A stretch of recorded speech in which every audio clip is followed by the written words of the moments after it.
Oh man, I'm excited for this one. This has been it's been a long time, dude. What has it been? 2 years? Yeah, the last time I see you was like 2 years ago in person. When was that? I'm trying to think about that. Was it more? Was it? No, I think it was 2 years ago. It was probably before I moved back to Arizona and you went to Boca. Maybe it was more. It's probably 2.5. Because when did you move to Boca?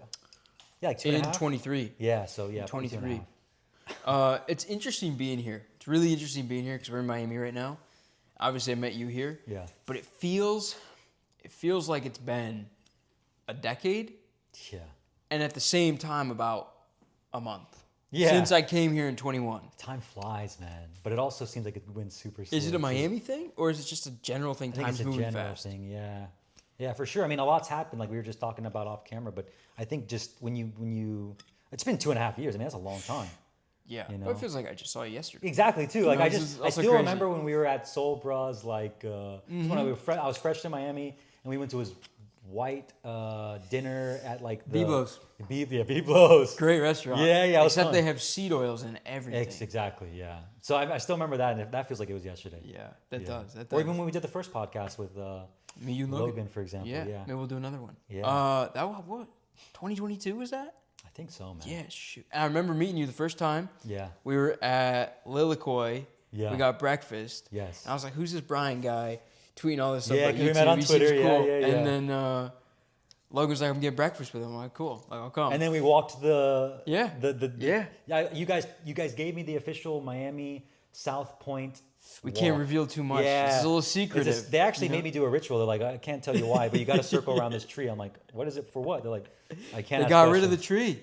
No They tore way. they tore the whole thing out. Oh Yeah, the my ritual's gosh. done. Wow. Oh man. No, I've been doing little podcasts here, a little podcast there. I've been There you putting them go. on my second channel. Maybe I'll put this one on my main channel. I've been thinking about how I've been doing that. Yeah. And it's really good to have you here, bro, and Thanks, do man. this and just talk business, personal stuff. For sure. Because we're good friends, Yeah. and it's been a while, and we've both been through some shit. A little Yeah. bit. I didn't realize it when we were talking before, and I don't think you realized Yeah. on my end. So, yeah, dude. Let's start here. Yeah. What's the biggest thing that you're focused on right now? Being the best father and husband I can ever be. You're a father now. Yeah. Yeah, how's that? 1 month as of today. She's 1 month old. It's been amazing, dude. She's like I told you when we were coming up the elevator to do this. I'm running on 4 hours of sleep, but actually I feel like I'm fine. You know, like Yeah. it's funny. You think, optimizers, 8 hours, Oura Ring, like blue light blocking glasses, all those things, and then you have a kid and you're like, she's crying. Gotta hold her, take care of her, and 4 hours of sleep later, like you're good. Were can keep you running. 8 hours before that? Oh yeah, I was like, I can't function without 8 hours. I would tell myself that, and I would need to be in a deep sleep, and I'd have to have the room dark and cold. And I still do all those things. Obviously, I still wear the blue light blocking glasses, but I'm also running on 4 hours of sleep, and I'm like, I can do a lot more. Actually, I have a lot more capacity. I like to say that I get 8. I like to think that I get 8, Yeah, but it's really probably like 6 or 7 on average. Good sleep. Yeah, exactly. Yeah. Like I even stopped wearing the Oura Ring too, because I think I heard Logan say this back when we first met too. He was like, I don't need a ring to like tell me how to sleep, and I was like, I think that's kind of true. Like maybe I am doing too much sometimes. You just sleep. Yeah, the biggest thing for me is consistent bedtime. Yeah. Which I have not been great at. Yeah. But consistent bedtime, consistent wake up, and the room just dark. Yeah. The room just dark, and actually here I've been getting incredible sleep. Because I noticed like a lot of these apartments, if you're watching this and you got your apartment or your house or whatever, a lot of the shades let a lot of light through, especially if you're in a city or you're in an apartment complex and there's a lot of lights on outside or security lights outside your home. Blackout shade. Yeah. The only problem is it's so dark that in the morning you can't see anything. Yeah. So I really need to just build a home and then have it on a timer. So it's super dark and then wake up with the circadian rhythm Exactly. and everything. Yeah. But yeah, man, that's what I've been up to. Just taking care of I say taking care of. My wife's been taking care of the baby. I've been doing my best to help her. But and then just I've scaled back the business pretty significantly as well. really in what regard? I had a team of 16 last year. I'm down to a team of 3. Whoa, we and- gotta talk about that. I didn't know that. Yeah. I just also realized I was chasing a lot of things that are it was very status driven, very power, very like sort of, big team, big agency. On the surface, it looks great, but at the end of the day, I was waking up and I'm like, I'm not happy if I check Slack and I don't get deals. I'm like, that can't be good, you know? And then I'm like, well, my whole happiness is dictated by this Slack channel for the deals. And I'm like, but long story short, I just realized I'm like, what am I actually optimizing for? And then again, you know, the kid helps with that. And I just realized I'm like, okay, I'm chasing big revenue, chasing big team, but like reality is like the client results aren't getting any better either. And the client results aren't getting any better. I'm basically a master manager now. I'm not even doing the creative work that I used to do. Therefore, I'm not actually as involved as I'd like to be. And as a result of that, like I just decided to change a few things and go back to what I really want to do. And like, so now I'm in a place where I'm working hands-on with clients again, choosing the right partners that I want to work with. Nice. I'm also still doing education, and that's what I'm actually getting a lot of fulfillment in as well. So, okay, let's talk about that because I'm really curious about the business stuff. Sure. You got a team of 16. Yeah. Can you talk about the revenue? Yeah. Like what it was and maybe the profit? And yeah, then, last year and then we how did, it scales different? Yeah, of course. So last year we did top line 2.4. Okay. Profit margin was, thank you so much. Yeah, top line 2.4. Profit margin was 33%. And I had payroll and overhead of about 150K every single month. And it's just and it was and like, you know, that sounds like, looking back, it's funny. It's so funny, dude. I was hesitant to ever talk about this, but like at the same time, I think you just got to share it because like I think some people will hear that and be like, bro, that's nothing. Like, wait till you have $1 million, you know. Yeah. So it's all perspective. I think obviously. It depends on the margin, though. Of course. Like if that's 70% margin, you're like 150, no problem. Yeah. But it's a little 33%, and it's like, and the biggest problem was, a lot of that was again dependent on new customers. So I learned a lot of lessons because you go from like you've experienced this as well. You have a done for you agency when you first start. You scale it to 100K a month. You have people on retainers, right? You lose one client, it's on a 10K a month retainer. You still have 90K coming in, right? Well, what we ended up doing was the way we were able to scale to 2.4 was we started scaling back the done for you agency to scale the productized service. We were selling these 15K packages and that was making us the majority of the money, but it depended on ads, it depended on sales team, and we were starting from zero every single month. And I didn't like that, and there was a lot of arguments internally about that too. And I just knew like recurring revenue had to be a factor in there, but we didn't focus on it because we were just focused on the productized service. So how'd you switch? What'd you switch back to? Yeah, so then at the end of last year when I was moving back to Miami, and I also knew my wife was pregnant now, we're gonna have a kid soon. So what do I wanna do? And I was like, okay, well, the clients aren't getting the best results anymore. I feel like I'm just scaling to scale to hit the next milestone, 500K a month, $1 million a month. People are telling me that's what I need to do. And like internally, I'm like, yeah, like let's just go $1 million a month. But then deep down, I'm just like, I don't know if that's what I actually want right now, or if it's just what everyone else told me I should be doing. Interesting. And because I'm the person that has said, or I'm supposed to be this person that everyone thinks I am, that's what I should want, and that's what I should be doing. And then I basically woke up one day and I was trying to force it. It wasn't fun. Like I wasn't flowing anymore. I was just brute forcing everything, content, talking about YouTube ads, all the stuff that I was doing in the business. And I was just like, I'm just not having fun. And like, you know, again, Alex Hormozy hears this. He's like, bro, fun. Fuck that. I haven't had fun in 5 years, you know, potentially, right? So again, everyone's perspective is different. But for me, I'm like, well, dude, I can do whatever I want. Like, I don't have to listen to anybody actually. So what do I want to do? And so fast forward to today, I scaled back basically everybody. It wasn't overnight. Like this decision to be where I am right now, talking to you about this with where the business is at, took like 8 months, bro. And that's from November of last year. To make a point, and obviously expand on it. Yeah. But that's always an interesting period. Yeah. Where there's a lot of team dynamic shifts. Yes. Because you usually have a lot of extra costs to offboard somebody and revenues dropping at the same time. Yeah. So what happened was, this is what happened. November, election season last year, right? Every October, November, especially during an election season, the ad costs skyrocket and things just start happening, right? Well, keep in mind, my wife and I were in Europe at the time, and we just got back to Miami to try to find a place to live. I was staying with my parents for a little bit, me and my wife, while we were trying to find a new location. Our ads died literally overnight, bro. Our ads stopped working. Our ad costs got through the roof. Lead quality went to the shitter. My top sales guy doesn't have any calls booked. And organic, everything I say in my ads is the same thing that's happening to me now, right? My organic's doing decent, but it's not enough to keep a closer from wanting to go and get a new gig, right? He was making 30K a month before. This month, he's not going to make anywhere close to that. He's probably like, what the fuck's happening? And meanwhile, I'm also thinking about, I got to find a new place to live here. I gotta think about the kid I have on the way. I got to think about all the payroll, the expenses, all this stuff's on my mind. And I'm trying to juggle it all. And at the same time, I'm like also questioning, like, do I really want to continue doing it the way we have been? And so all that's happening. And then, like you said, I still have to make payroll.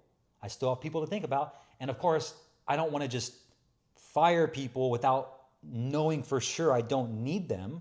So I'm like, how do I deal with this? And then every single night I was stressed out because there's this push and pull that was happening internally with me. Like, bro, are you just being a little bitch? Like, what are you doing? Like, do you really, like, you should just scale, like, just freaking make it work. Like, just keep going. And then I'm like, but at the same time, deep down, I'm like, I don't think this feels right.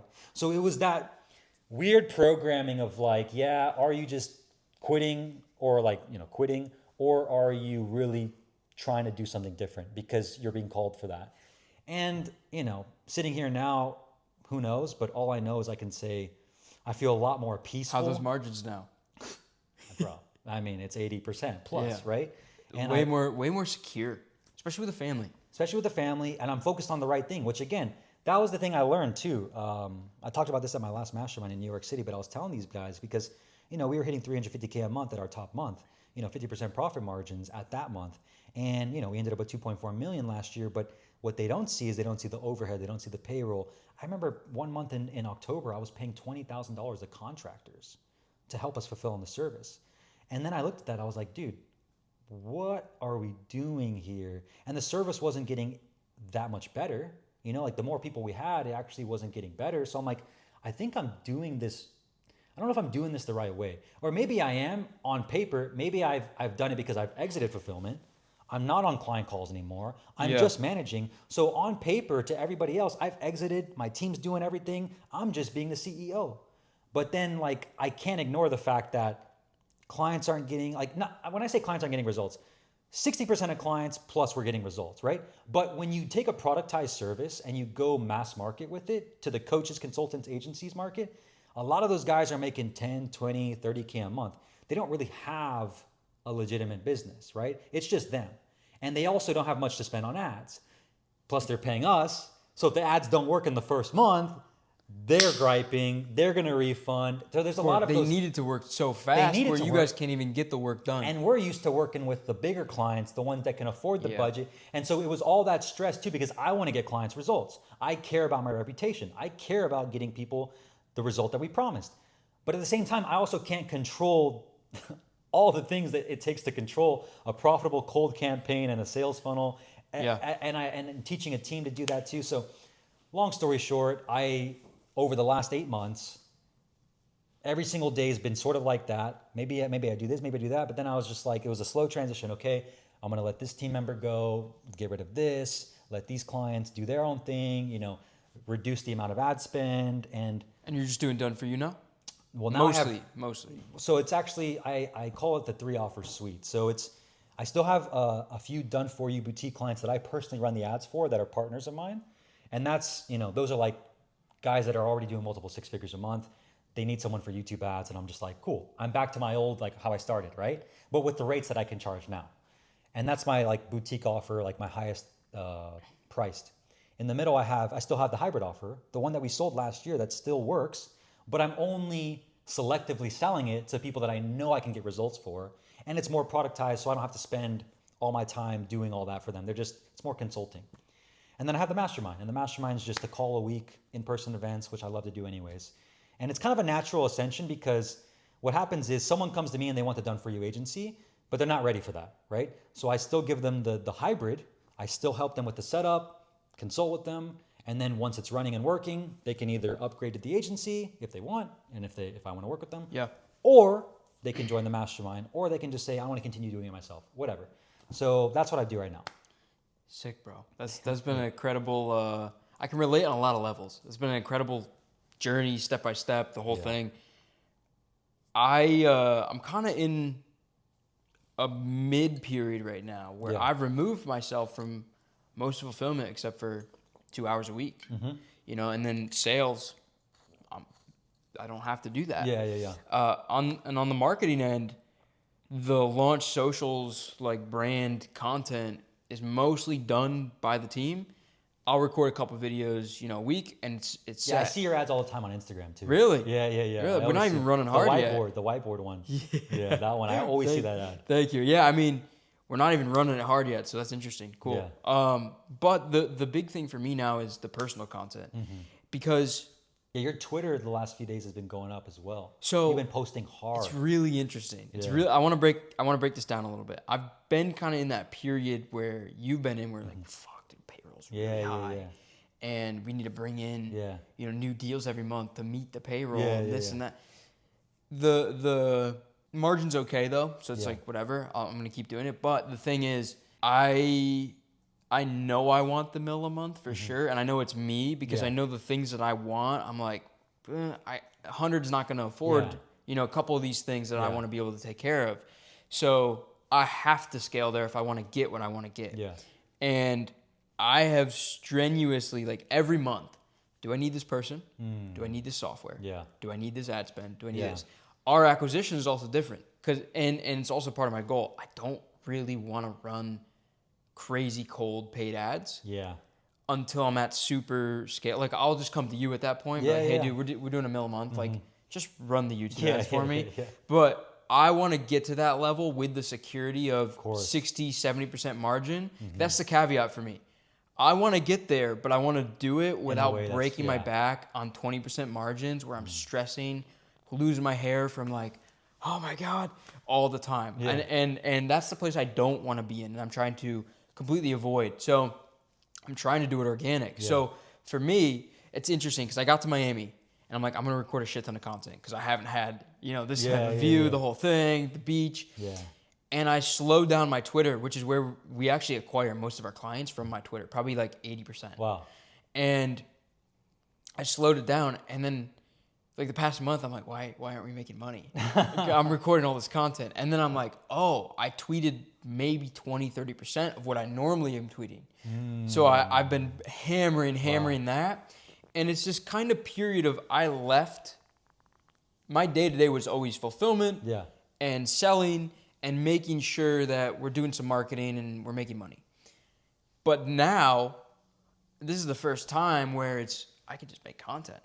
So what do I do? I don't know how to do this because I haven't done it 24/7.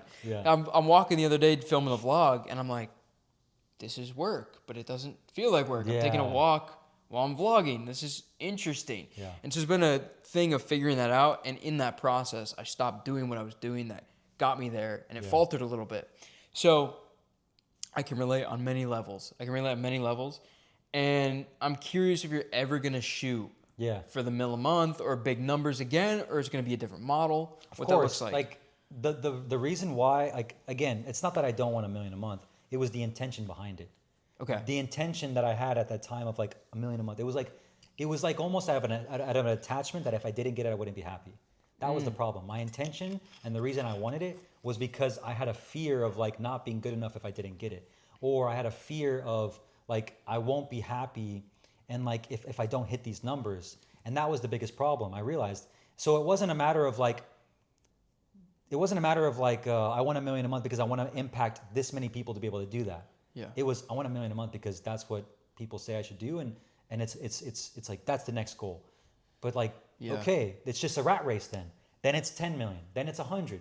And I wanted to be able to come from a place of like, okay, if I'm going to do that, it's not going to be $1 million a month goal. Like that's going to be the byproduct of serving this many people. And it's going to be for the right reason. And it's for the right reason this time. So 100%, dude. I mean, that's the problem. Like that's why I was so, I guess, like I haven't really talked about it much because it's like, I know people are going to perceive it differently. And it's like, oh, he quit or gave up. And it's like, I've had all those internal thoughts myself. So anybody can say, anything anybody can say is not going to be something that I already didn't ask myself. And for anyone that does say anything, there's 10 more people that are listening to this being like, wow, that is such good perspective.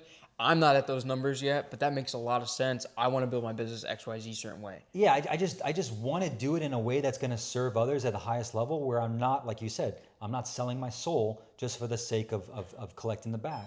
You know, I want it to be worthwhile, and I want it to be at a true servant of people. So ultimately, that's what, the answer is yes. Dude, that's sick, bro. I think it's real alignment, fulfillment. Yeah, it's like right now, I'm taking a little sabbatical, if you will, you know, realigning. Still collecting cash. It's like, dude, I'm still doing what I want to do, but it's high profit now. It's like my lifestyle's good. Yeah. And it's like, oh, cool. I'll see see what's next, you know? Like, let's see. I'd be really curious to just hear a little bit more about the recurring, because it's something that I've been playing with a little bit. Yeah. Because I slowed the agency down a lot. I still Yeah. have a couple guys that I work with, very boutique. Yeah. But I'm sort of looking for opportunities now Yeah. at the higher end to ramp it back up, because I'm out of fulfillment on the lower end. And what we're starting to do is create a lot of people that are kind of ready for it. So that's where I think the question you're going to ask is maybe how would you add recurring revenue back? Well, yeah, I'm just curious. Yeah, how did you add it back, and what does it look like now? Yeah, so basically so I'll give you some context too. So last year when we were scaling up, we were doing, you know, at the peak like 20, 25 units a month of the 15K offer, right? And that's just the 15K. So that's not including the agency, it's not including some low ticket stuff as well. But the problem was we were listening to all these people that were like one product, one funnel, one thing, one this, one that. And like that works, but it works to get to 100K a month. Right? To get beyond consistent 200, 300, 500, a million, like you need multiple offers. You need multiple offers for multiple markets, and you need to sell multiple different price points. I'm going to jump in and say one thing on that note. Sure. I agree on both ends. Yeah. So I agree that you need one funnel, and I agree that you need multiple offers. Yeah. I just think of the offers as in that same funnel. They can be 100%. That's a good point. I agree with that completely, right? Everybody that comes through that funnel, there's going to be 4 different types of avatars. On the sales call, you can sell them one of 4 things or one of 3 things. Yep. So 100%. And that's kind of what we did, right? But the problem was you know, again, looking back, I'll take responsibility because I was the business owner and the CEO, but I knew we needed to continue having recurring revenue. So I never wanted to give up the agency recurring. But internally, we would have discussions, and that wouldn't be that would always be an argument, a type of conflict, right? Between you and like other senior members? Yeah, exactly. But I'm like, but I was thinking long term though. That's the thing. I'm like, it's cool to have this thing working with ads, paid traffic. It's a system, it's a machine. We can make it better, of course. But I don't know about you, but I'm almost like only the paranoid survive. I'm always thinking, how do we make this thing You have to be able to survive. How do we survive 10, 20 years from now? You know, if you're out of cash flow, yeah, it's just the if business we have is gone. a bad month and ads break, like eventually it did, what then? What do you do? And so I was always thinking about that, but I was like, okay, let me listen to the people, and let me listen to the team, and let's see what we do. So we started basically, I hate to say it, but we just started taking our eyes off the agency, and the results started dropping, clients started churning, and we were like, let's just let the clients churn, right? Naturally. Not on purpose, but naturally. And so we weren't doing it like maliciously. It was like, they're going to churn, like everyone has churn, they're going to churn. And you just weren't signing anymore. We weren't signing anymore. Let's just not sign anymore. So they convinced you. Exactly. I got sold on that. And looking back, I want to say, yeah, I mean, I should have put my foot down. I could have. Is that person still on the team? No. So that was. So you guys have beef or no? No. We're good. Yeah, we're friends. Good. But ultimately, it's like, dude, we learn. Like I learned. Yeah. So going back to your question now, it's like, well, just don't do that, right? Like, because what we had was actually the best flywheel. I just explained my offer suite. It's literally the best flywheel any business, I think, that sells done for you or some mix of done with you can do. You have a done for you agency that has clients on retainer, right? You keep it boutique, 5, 10 clients. You charge anywhere from 10 to 15K a month, ideally, plus percentage of profit or revenue, right? And that's like, if you want to take it out the operational that we were going to have, like you have one person who's really good at done for you and fulfillment, just servicing those clients, which is what we had, right? They were only focused on agency clients. And what happens is the people that come to the agency, they either come organically, right? Or through referrals or through word of mouth, or they come as an ascension from this 15K offer, which is our hybrid offer, because we're already getting them set up and running on ads. We're coaching them to get it profitable, making sure the funnel's dialed in. Now that they're profitable, guess what? They can continue running the ads themselves, or you're ready to graduate to the agency. How many people did you graduate? I was like a 20% graduation rate. Interesting. But the other thing I realized too is that not every client, the thing I would also do differently too is that not every client obviously can afford a 10K plus percentage of profit or revenue, right? But they still want some done for you. So you could also layer in a sort of just, in our case, like just a media buying service for a retainer, right? Yeah. And just keep it recurring revenue, keep them on, and the LTV can be a lot higher too. Or they can continue on consulting. So that flywheel, that 3-offer suite, I think is the best way to do it. And that's what I would do differently. Again, that's literally what I'm doing right now. I'm creating my own agency clients through the hybrid offer. So really interesting. This is because we're on the same page about this. I remember talking to you about this 3 years ago. We were talking about done for you or no done for you. And I was actually asking your advice. I was like, I think I was asking for your advice. I was like, should I keep this? Should I do this? Yeah, and you told me to keep done for you. I remember. Yeah. So I slowed a lot of it down, kept a couple clients. Mm-hmm. It's been there. Man, the recurring of a done for you setup is awesome. 100%. It's awesome. Yeah. Now I've also started to feel a little bit of that, like. Because the lower ticket stuff, the coaching, consulting type of stuff that is the one-off deals, I've started to feel a little bit of that, like, oof, every month you got to make sure new people come through. Because there is no recurring there. Of course, yeah. And I look at it as like segments of business. Yeah. So what we have now is we have a low ticket. It's $250 course that we're just started. $250. $250 course for beginners. Yeah. So I look at these individual things as graduation periods. Yep. So it's one funnel to me. So someone that doesn't know who I am, cold traffic on my theme pages. Gotcha. Which we're doing hundreds of millions of views a month right now. So like get a bunch of people there. We're about to launch, like it's ready. So we'll see how it does. Yeah. We've tested a couple things. But get people to have followers. Because we noticed at the coaching, the people that came in that had some followers but had no clue what they were doing or how they got the followers or how to make money from it or start an offer or anything, those were our best clients because they already had followers. They'd posted. They're committed. They're committed. So I want to get hundreds of committed people in per month and grow them a little bit and get them there. They have followers. Then they're like, well, how do I make money? And then it's like, hey, we got this thing.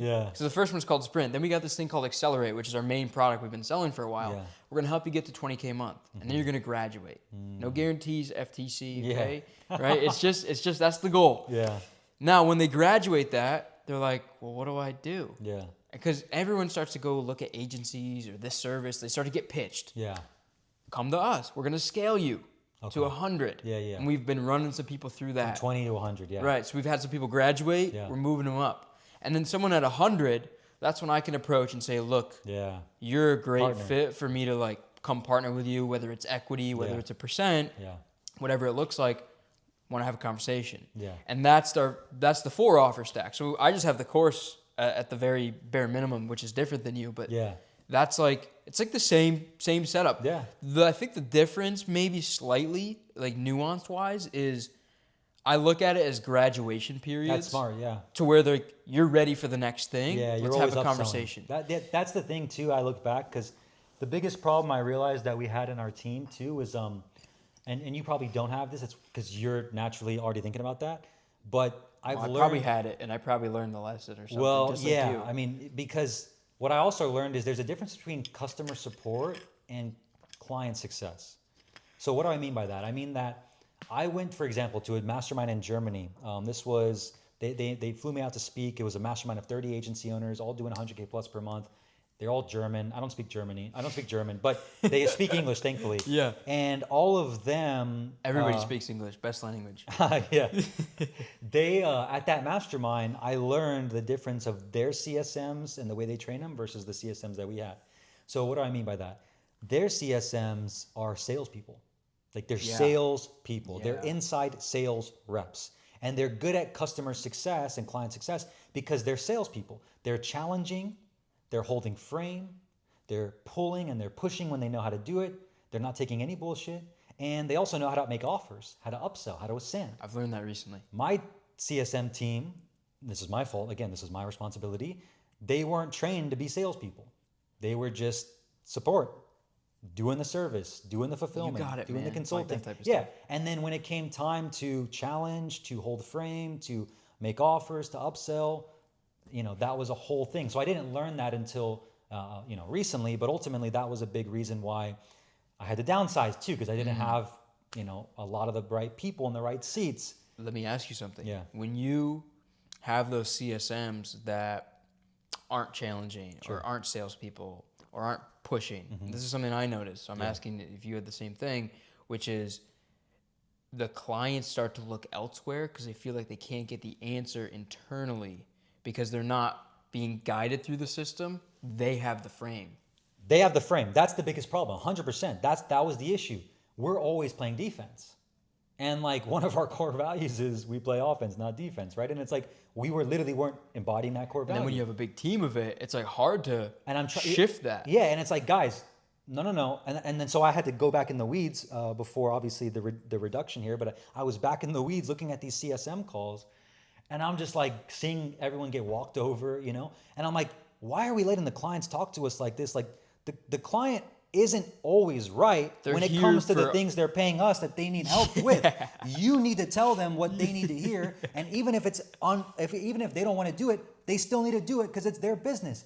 And I was having these calls like every day. Like I had to basically, I started having daily CSM huddles, right? Like you're pulled back in, doing daily CSMs, daily sales. So it's like, why not just do that myself? That's the conclusion I came to because I'm like, I'm already doing it. Clients want to work with me anyways.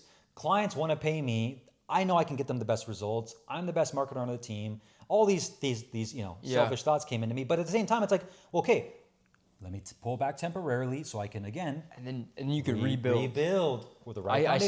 I see it. It was also, dude, like, again, not only was the skill gap there for the team, the management gap for me wasn't there, so that was my fault for the skill gap because I wasn't training as good and I didn't hire the right people from the beginning. But I was also paying pretty well for the skill gap not to be there, which caused the overhead and the bloat. And so how do you it to get done halfway where it should be? And so then you're just like, there's no way you can't do this without people feeling bad, but that's just what you got to do, And it's going to be a short-term pain. I tweeted this today. I was like, you don't have a real business until you've had to have exit conversations with people on your team that have probably been friends with you, and they're asking you for way more than, They're asking you for more, and you're like, you got to go. That's a business. It's 100%. Like, and then you also, it's just. I have so much more respect for business owners like you and me because when you have a team, you know what it's like, and there's a lot of feelings and a lot of relationships you have to manage. And it's very humbling because we're the one that took all the risk, and people fail to realize that. And a lot of it's times. Tough because it's always on our mind. We're thinking about the business 24/7, and it's not like we don't want to make people happy, but it's also like we have to think 10 steps ahead. So you got to have those uncomfortable conversations. It's also especially different at a company size that we're at. Yeah. Where you're big in regard to like where we started, but big in the scope of business. I mean, you're not even a small, you're still a small business. Yeah, like you're nowhere near a medium sized, not even close. Yeah. Even at 50 employees, like you're still small. Yeah. So startups, if someone really wants the security of a job, and whatever that looks like, a corporate setup, consistent paycheck, you don't have to worry about anything, you don't even really have to work that hard. Yeah. It's probably not at a company that we're building. But if you want that freedom, because there's a lot of freedom if you work with someone like me, and I'm sure the same with you. Yeah, I mean, you want that freedom. Yeah. You want to make or have the potential to make a bunch of money if you're a high performer. Of course. Those are the right people. You're almost like an entrepreneur, but you don't want to take on the full risk. Yeah. And I've noticed the same, where maybe there are some people that are more corporate based. It's like, this is not the situation for you. Yeah. Yeah. So, anyways, that's what I've been up to, and I learned a lot of lessons on how to not run a business, how to do it better. So, it's all hindsight 2020, man. Why are you back in Miami? So I'm back in Miami because I love Miami. You know, I moved here like when I met you 2.5 years ago, 3 years ago. I never wanted to leave. The only reason why we left is because, and we talked about this previously, but like, bro, our condo that we were staying at had mold in it. And we didn't know it until the lease was 1.5 months from being ended that we were living in a moldy apartment the entire time with the air conditioning spewing mold to us. And my wife and I are just eating it basically. And I didn't realize it until 1.5 months left on the lease. And I was like, this is fucked. We got to get out of here. And so I ended up just like, the way I think is commit first and figure the rest out later. Yeah. So when I realized the apartment had mold, I was like, we got to get out of here. We temporarily moved our stuff to my parents who were in Hollywood, Florida. And then we just said, let's go back to Arizona. Because that's where we came from. That's where my team was at the time. And that's where Jennifer's family was. So we just moved back to Arizona to be with the team in person. We got a little office, have some FaceTime. That did really well. Obviously, we scaled up pretty fat. But we didn't want to stay there. We just had to go back there to detox. So, yeah, I had a lot of health issues too.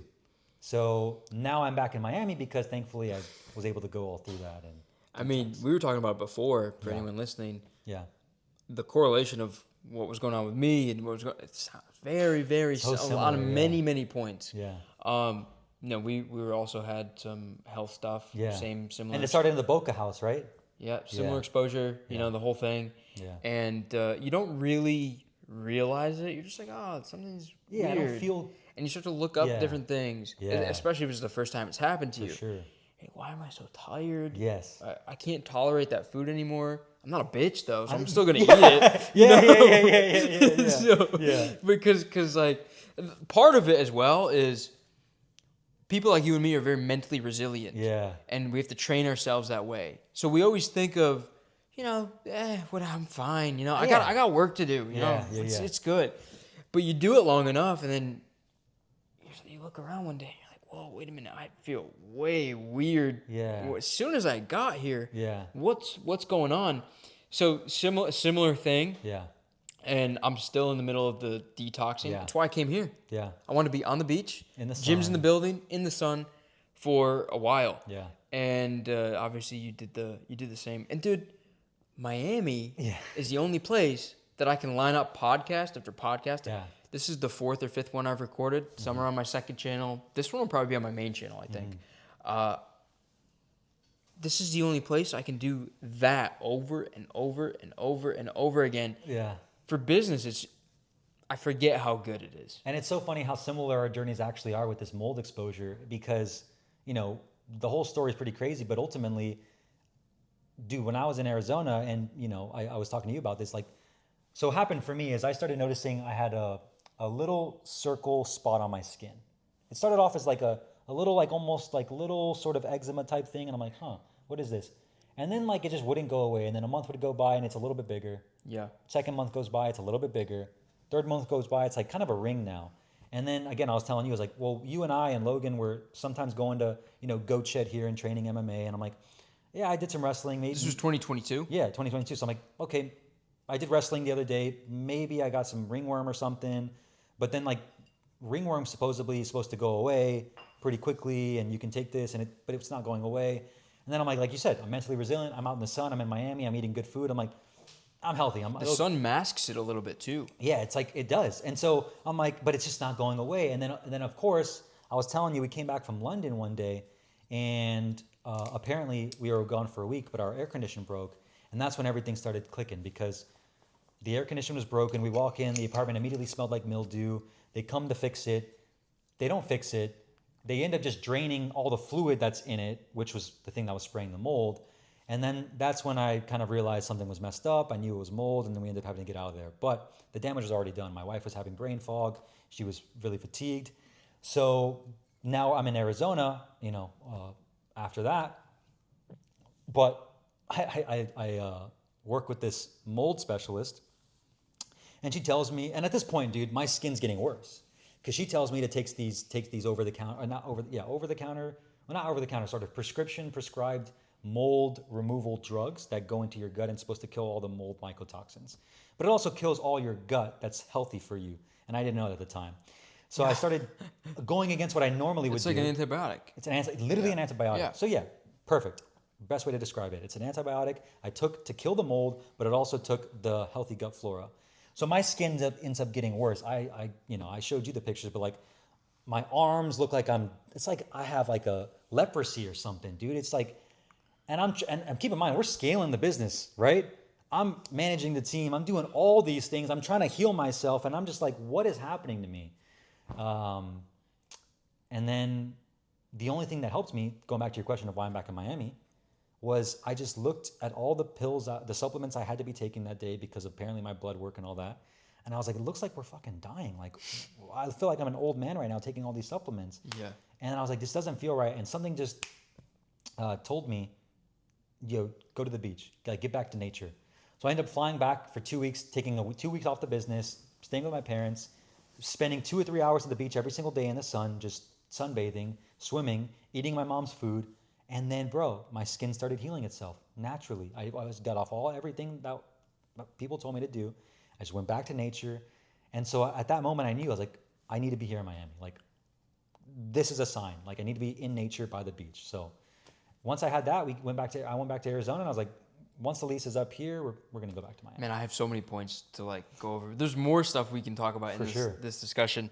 In terms of the health stuff, yeah, I think this is an important discussion to have and talk about because there's probably a lot of other entrepreneurs out there that are exposed to shit like this. Yeah. There's plenty of people in Miami. For sure. There's plenty of mold in Miami. Yes. There's plenty of guys building businesses in California. There's Yeah. plenty of mold out in California, Yeah. especially on the coast, Malibu, SoCal. Yeah, anywhere where it's humid, dude. I mean, the beach. Yeah. So you have it's so I just want to stress it for the camera. Yeah. It's so important to pay attention to the environment. So that and also take care of yourself so that when something like this happens, you're sensitive enough to it so you realize. Yes. And two, you're resilient enough to come back from it. Because imagine a guy that doesn't take care of himself, is fat, eats garbage, he's inflamed all the time. Yeah. Doesn't work out, isn't in nature, and then he has this happen, and that's the tipping point to him, and then he can't run his business anymore. Yeah. It's like that'll kill you. Yeah. You know? Literally. And there's a lot of the antibiotics is so interesting because I've gone down the rabbit holes of the mold stuff because we were exposed, in Boca a little bit, but then at our next apartment where I can't really talk about, but we were exposed again. And that's really where it was gnarly, dude. I was losing my hair, still am because I'm still detoxing. Crazy, man. Hairline's good though. Hairline's good. I mean, I wouldn't even notice, by the way. You wouldn't. It's just a little bit of shedding and stuff. I got these random they're not pimples, but little dots that are almost inflamed pores popping up, almost like a rash a little bit. Yeah. I did get a little bit more acne, and people don't realize with the antibiotic, you're killing the gut flora and the whole thing, but the mold doesn't just live in the gut. The mold is in all of your cells. Yeah. And so then when your body's in a place where you can detox and it starts coming out, now it's in your bloodstream. Now it's back in your guts. You can't just kill. You have to kill everything. You have to pull it out of your cells and all of your body and the whole thing. So it's been a long process of that, and it's brutal. It's gnarly. I mean, I still have stomach gurgling and burping issues to this day. I'm still healing right now, and it's happened almost 2 years ago. Yeah. Wow. Well, I found out 2 years ago. And to manage the business through it, let's talk about that because you also had something happen. Yeah. We could talk about sharing it. Yeah. It happened to me. Yeah. And my girlfriend hasn't wanted me to share it, but I'm looking at her. But I've wanted to share it. Your wife had a miscarriage. Yeah. So prior to the miscarriage, we were trying to have kids. Our goal since we met at 25 was 30 years old, we're going to start trying. So that was... Are you 30? I'm 30, yeah. You're 30. Wow. I thought you were 31. still 28, 29. I looked that, I mean, hopefully. you look younger. You look sharp, dude. You look great. Thank you, yeah. I turned 31 in August, actually, so I'm getting happy there, birthday, dude. Thank you, man. Well, I mean, it's late, but... No worries. So we were planning on having kids, and so again, keep in mind, I'm going through all this, my skin looks like shit, and in the back of my mind, I'm like, I got to get rid of this because if we want to start to try to have kids, that could fuck up the pregnancy, that could fuck up the kid. Yeah. And so I'm not only trying to get rid of it for my health, but also for our future family's health. And anyways, yeah, so fast forward a couple months after I come back from Miami and I hit the beach and I'm getting better. So once I come back from Miami, Jennifer and I start driving to California like every other weekend to just spend the weekend at the beach. Nice. And I started healing myself because I'm like, okay. And it was That's de-stress. a drive. And it was also, it was like 5-6 hours from Arizona. So it was like back and forth, California. But it helped me because I was de-stressing. I was disconnecting a little bit from the business. But I was also, this is when I started having really feelings about the business too and where we were going back then. And then I remember I had a podcast with Ty Lopez. This was July 4th. So dude, that's not to say anything, but that's when, not to cut you off, but that's when Ty Lopez, his copywriter, copied I remember my that thread. Yes. And you sent it as an email. Yes, because that's when he started coming back on the map, right? Yeah. He bought that he rented the new Beverly Hills mansion, the bigger one. And Jennifer and I were in California for July 4th because we got married in Laguna Beach. So we went back to that area to celebrate our anniversary. And we spent the week there. And then Ty's team actually reached out to me and they were like, hey, you want to do a podcast? And I was like, sure. Well, actually, before they did the podcast, Ty actually DM'd me on Instagram. And I didn't think it was actually him because he replied to an ad of mine and he was like, I don't know. It wasn't even spelled correctly, but it was just like, we should connect or something. He DM'd me as well and invited me on the podcast after you went on. And I kind of like made a couple videos. I thought it was fake, bro. Yeah. He was like, we should connect. And I'm like, sure, when? Oh, he said, we should do pod. That's what he said to me. Yeah. He never answered me back. Yeah, so I was like, sure, when? He goes, where you live. Dude, conversation I had with him is the exact same. I was like, is this Ty, bro? And I was like, Arizona, but I'll be in California actually July 4th. And so he invited me to where he actually filmed the Here in My Garage one, the first one. That's when he did the first sort of revitalization. So I was there, Greg O'Gallagher was there, a couple people were there, but that's when I connected with him in person. And then his team's like, hey, you should stay another day. Can you squeeze a podcast in with a Ty?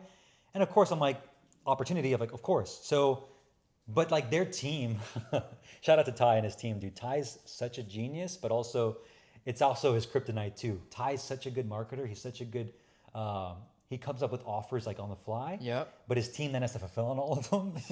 and he's also managing a bunch of podcasts and everything. So they're kind of all over the place, but they get it done and they make a lot of money. They wouldn't give me He's back into info, fully, right? I actually don't know. I can't say for sure. Okay. I don't know what he's. I've seen him promoting a bunch of stuff. I think he's promoting stuff. Yeah.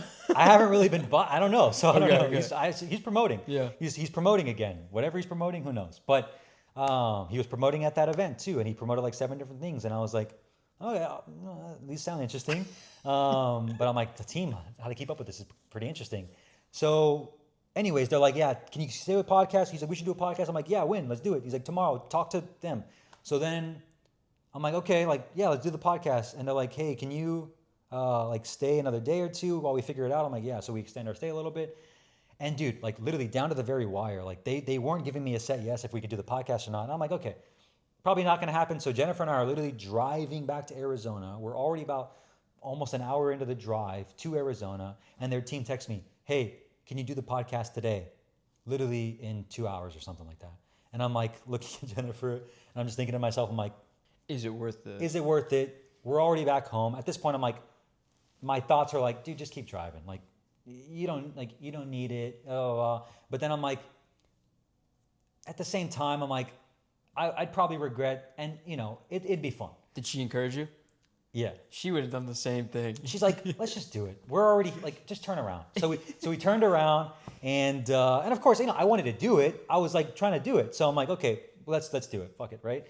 And that's when we did the podcast. Nice. Now, the next day after we went back to Arizona, so keep in mind, to give some context, miscarriage, we were pregnant this entire time. So for the last almost 3 months, we knew we were pregnant and we didn't tell anybody.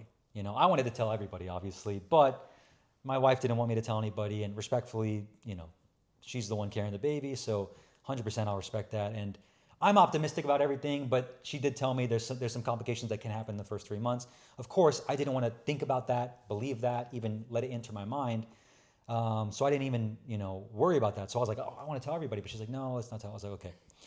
So I did the podcast with Ty. I'm coming back to Arizona. The next day we go to spend, we watched the soccer game actually, Colombia versus Argentina in the World Cup or something like that at her aunt's house. On the way there, before we drive there, she started bleeding. And this is like literally almost at the 3-month mark, you know? And when we're at her aunt's house, she started bleeding more.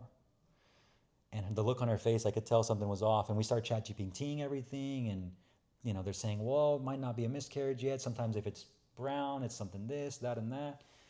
And then that night, she bled more. And then, dude, like, at that point, we both knew. But, like, then there was discharge of, like, the actual, like, embryo of the kid because it was almost formed. And that starts coming out. And we were both devastated, dude. I didn't know what to do. Like, we had all these plans we were talking about for the last 3 months of where we're going to be, how we want to plan this, how we want to tell our family, where we're going to live, back in Miami, all these things. And then, boom, just like that, miscarriage. And then that's when I really started thinking about everything. And that hit me pretty hard. That hit her pretty hard. Was obviously. that where you started thinking about the business Even more. Because again, it all correlates. The health, you got the mold, health kick-started it, then the miscarriage, and then it's like, okay, well,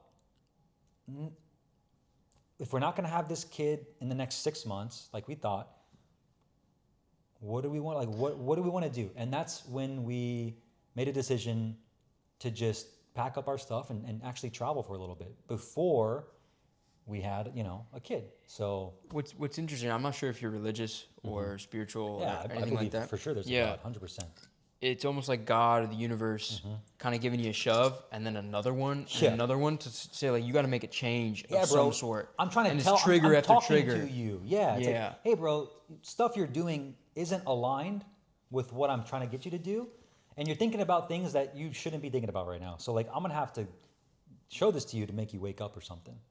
And yeah, like, that's the thing. That was the hardest part about that whole entire thing, because I say hardest part, but also the biggest blessing too, because at the moment, dude, you don't know why.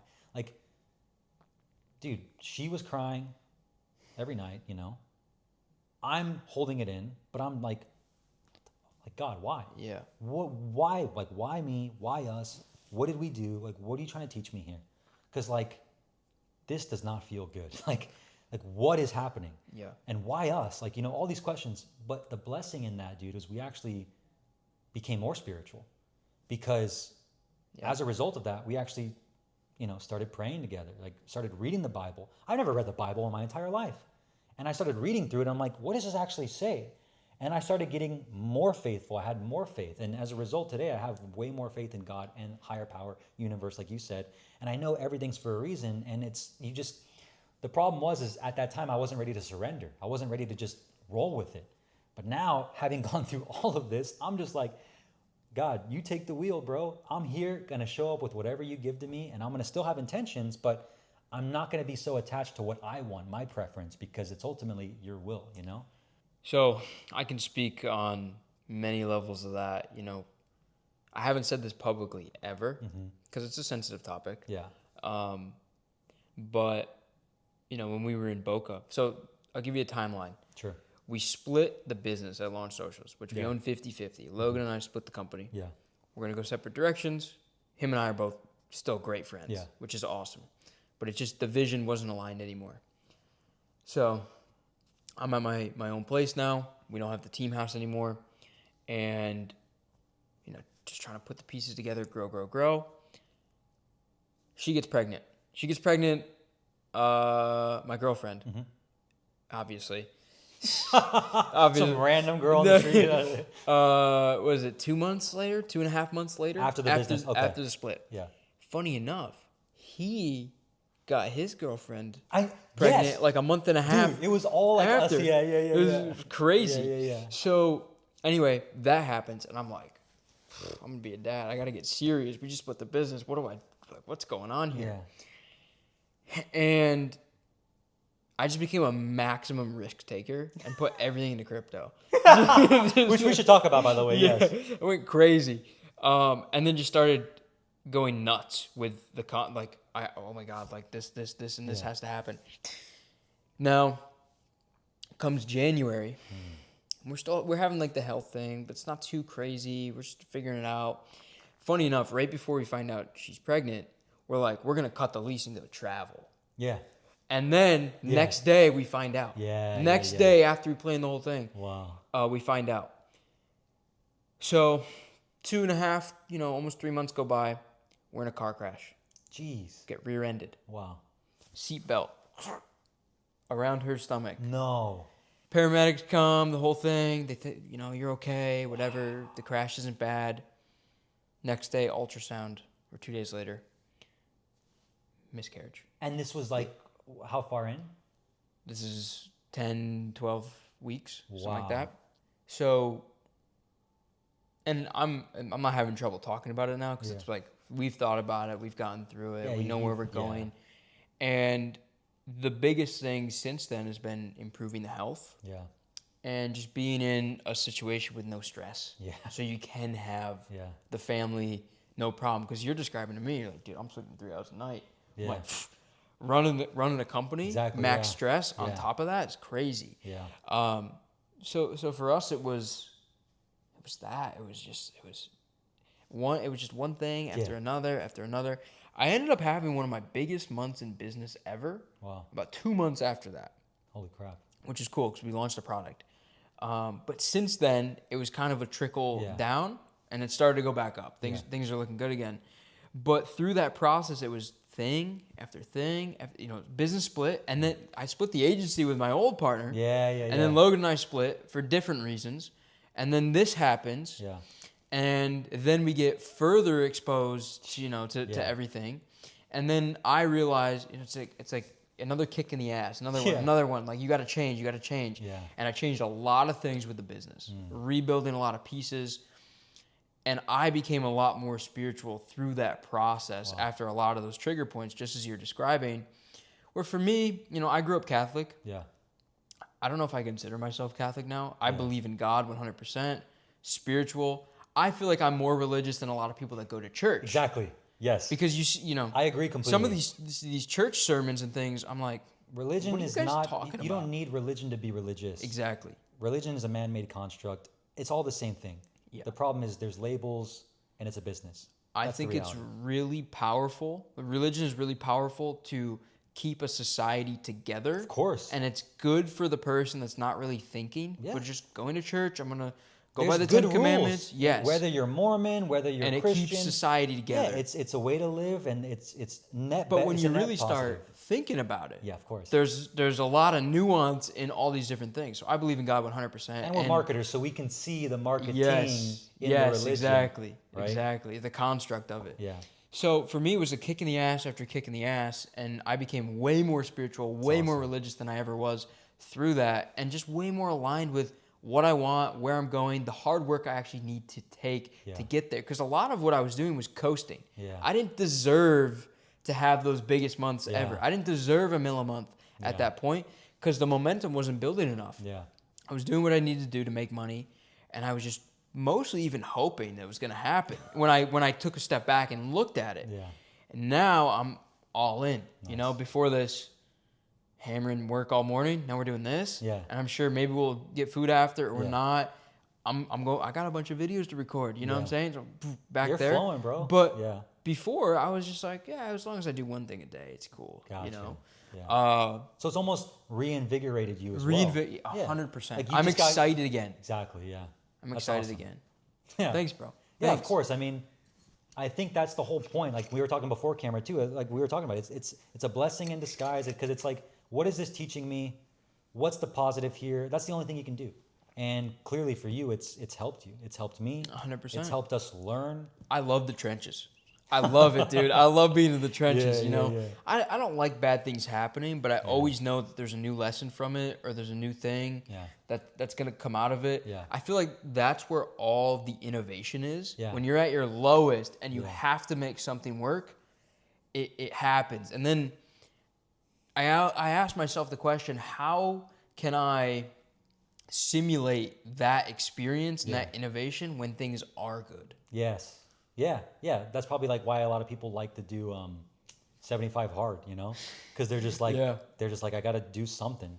Dude, okay, let's talk about crypto for a second, because you mentioned that. Like, was it all types of just meme coins, or was it like just one, like it was like Bitcoin? I went into a couple like just big ones. Okay. And like then there was some meme Cardano. stuff. Okay. I messed up some entries. Okay. And didn't. So it was like trading. It was like you were basically trading, sort of gambling. I was trading the cycle. I wouldn't call it gambling. Okay. I would say this cycle has been super weird. Yeah. And there's some coins that I was super hype on. This was like a year ago. This is like year and a half. Okay. Year and a half. That I was super hype on that I lost on. Okay. And some that I made good amount of money on. Yeah. And it's interesting, you know, I started thinking about crypto seriously at the end of summer 23 because I'm like, some shit's going to happen here. I can see it. Yeah. And I had been through the previous 2 cycles a little bit, but I didn't have enough capital to really take advantage. Or even in 21, I was not paying attention. Yeah, I literally bought crypto in 2018-19 in between cycles. Yeah. And then I didn't pay attention, and then I show up in 2022 because I'm just focused on business. I'm being an idiot in Miami. I'm young. I'm 22 at the time. Yeah. And I look and I'm like, damn, I just missed out on like real money, like millions of dollars because I didn't sell and it all went to zero. Yeah. So same, dude. So I started really paying attention in 23, got heavy into it, not as much as I should, and then messed up some entries. And it was a mix. It was a mix. I had basically, they call it a barbell strategy. But you invest in crypto. That's one of your assets. Certainly, 100%. And the more time goes on, the more I like Bitcoin over altcoins. Yes. That's what I was going to ask you, bro. That's what I was going to ask you. I'm like, looking back, if you just would have invested all of it into Bitcoin. Yeah, it would have been great. So much less stress. Yeah, because, dude, so just to give some context, the last 3 months, like, all I've been studying, because I've had so much more time, like, what do I want to do? It's just been Bitcoin, bro. Crypto, Bitcoin, reading, economics, how money works, what is money, learning. Like, I made all this money, but like, why is everything getting more expensive? Why is the purchasing power of the dollar going down? I just got, I don't know about you, but in 2020, I actually was able to, through the US government, get a credit recently of $100,000 just basically sent to me by the IRS because, shout out to the IRS, because I employed 4 full-time W-2 employees during COVID. It's called the Employee Retention Credit. Nice. But they just sent me that $100,000, and keep in mind, they also printed a fuck ton of money back then. Yeah. And again, I'm studying Bitcoin, and I'm just like, this can't end well. Like, they printed, I think, 25 or 30% of all dollars in existence since it was 2020. Like almost 30, yeah, like it was. I don't know the exact numbers, but I should know. But it's like, yeah, a significant amount more money than they've ever printed in the entire and everything history. is doubled in price. Yes, and so it's like everyone's got the stimulus checks, and like I did too. I'm like, yeah, great. I mean, I'm already making money, but sure, I'll take the $1,000, whatever it was. But now learning that oh no, that's bad. And funny you say you first invested back in 2018. I had a friend in college when I went to Arizona State University. His name was Josh James. Shout out to Josh. He was mining Bitcoin back in college, 2012, on his computer. One of the most smart, nerdy, also I love to smoke weed with him, guys I knew.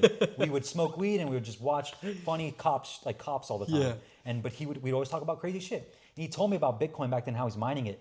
Dude, all I cared about at that point was just like getting high, drinking, because I didn't have any goals. So it went in one out the other. And then 2018 comes, Bitcoin, all these things. I hit him up, and he's all bullish on XRP. I was so bullish on XRP. So he goes, bro, he's like, XRP, bro, fuck everything else, XRP. And it was like 30 cents at the time. Yeah. And I this is when I was working for Dean full time. So I had a little bit of savings, not a lot, but I had $3K. So I was like, I just transferred him $3K because I don't know anything about crypto. But I know he's smart, and I know he's done the research, and he's very confident, and I've known him since 2012, and I trust him. I just transferred him the money. I said, can you invest this for me, 3K into XRP? He goes, holy shit, yeah. So I invested it, he invested it for me. He bought XRP. It goes up to $3, right? Or whatever it was at the peak. So now I went from 3K in my investment to now I'm 30K. I'm up, right? And I just think it's going to keep going up. And then it starts going down. Yeah. And then it starts going down. Yeah. And then I'm like, it's going to go back up. Never went back up. I think it bottomed around 17 cents. I lost money, yeah. And then I was like, fuck that. And I think I just kept it, or he sent it to me or something. I don't know. But what happened is 2 years later, 3 years later, 2020 now, I now have outspend.com. I'm gone from Dean. I have my team. We're in the Phoenix office. I have a little bit more money, and I start reading about Bitcoin. So I start reading about just specifically Bitcoin. I read the book Bitcoin Billionaires. I read the Bitcoin Standard, a couple other books, and I'm just like, this just makes sense. I grew up playing RuneScape on the computer, doing these computer games. This digital currency makes sense. I don't use dollars anyways. I use my credit card. The world's only going to go more digital. It's scarcity 21 million. Okay, this makes sense. I bought in at 18K. Nice. Then I sold at 39 because I didn't want to make the same mistake as XRP. I didn't want to get greedy, but I didn't truly understand Bitcoin. So I would have My never phone's sold. recording right now, but I wish I could pull up some of the buys I had. Yeah. Because I was buying XRP in 2018. Yeah. But to buy XRP, I had to buy Bitcoin first. And Bitcoin was like $7,000. Okay, yeah. And I'm buying this Bitcoin to transfer it to a different exchange to buy XRP. Yeah, it was so... And I'm like, I look back on that and I'm like, dude, I must have bought like a bunch of... I probably bought at least like 10 Bitcoin. What exchange back were then. you using? I was using Coinbase and then transferring it to a different exchange. Okay, Because yeah. Coinbase was the You were probably easiest ahead of on-ramp. me then, because I was only like using Binance in 2020. That's when I first invested. Yeah, it's around there, bro. Yeah. Like a little bit before that. But so that's so interesting though. But it's so funny because like I thought I knew, and then I ended up trading the Bitcoin for fiat again, but I didn't understand at the time, so I ended up selling it. And I just and I didn't also keep in mind, just like you said, that's when I first bought Bitcoin myself in 2020 when it was 18, and I sold at 39. And I thought I was like, I'm smart. Yeah. And then I ended up buying back in at higher price anyways when I realized I made a fucking big mistake. Yeah. But I didn't keep DCAing in either since then. And then until recently, I'm just like, okay, no, this still makes sense. I think it's gonna continue going up. Maybe 100%. This cycle probably goes a little higher. Maybe Over even further. time, it But will. over time, I look out like a decade. Yes. DCA $100 a day if you can. Anything, dude. Or I mean, if you can only do 10, do 10. Whatever do you 100. can. If you can do 1,000, do 1,000. Yeah. But I personally now think I want to stack more. Yes. That and S&P, because for me, Yes. I look at it and I'm just like, wealth generation is Investing. the business. Yeah. The business is where I'm going to make the money. Because I used to think with the XRP way back in 2018, I was like, I'm going to get rich off this. I'm not going to have to work. That was like me being a little kid at the time. Gotcha, I was still a teenager. Yeah.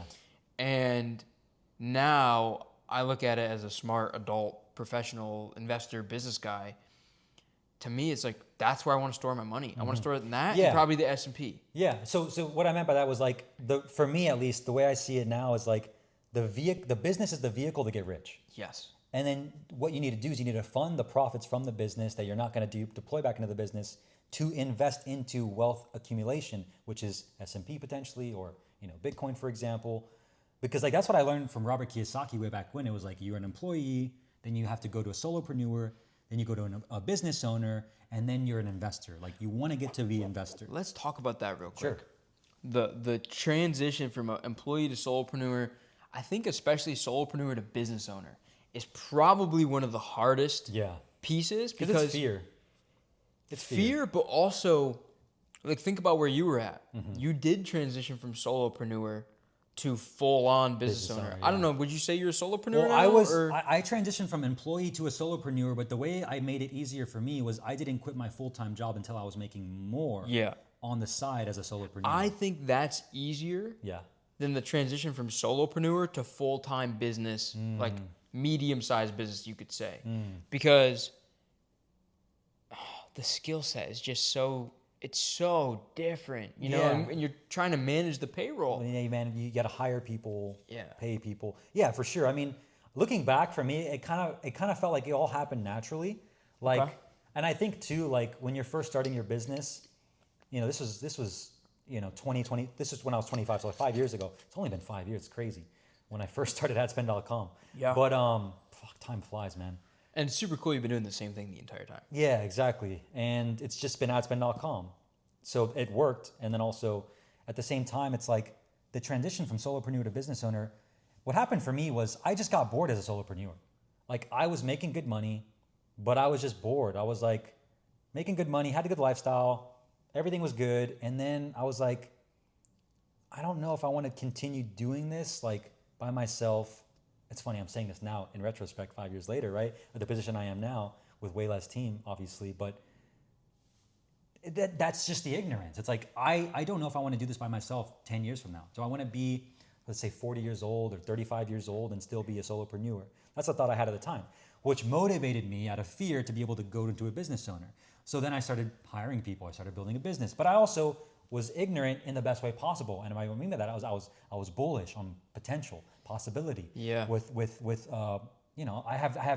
I can take all the risk. Like there's no responsibility. And so the process of solopreneur to business owner happened.